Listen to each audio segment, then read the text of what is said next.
कोई ऐसा ऐब जो कि जिससे किसी दूसरे को नुकसान ना होता हो। किसी मुसलमान के किसी गुनाह के बारे में पता चल गया, इसने कहा नहीं मैं नहीं बताऊंगा, उस ऐब को छुपा लिया। अल्लाह रब्बुल इज़्ज़त इसके ऐब के ऊपर पर्दा डालेंगे।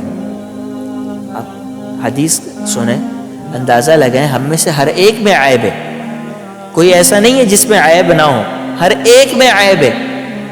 पर हम में से हर एक का मिजाज क्या है कि दूसरे के ऐब को तलाश कर कर लोगों को बताया जाएगा, अच्छा फलां में ये खराबी है, अच्छा फलां के अंदर ये मसला है।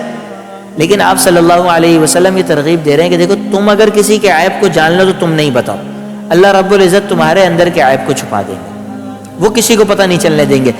एक और जुमला इरशाद फरमाया, वल्लाहु फी औनिल अब्द मा कान अल अब्दु फी औनि अखी।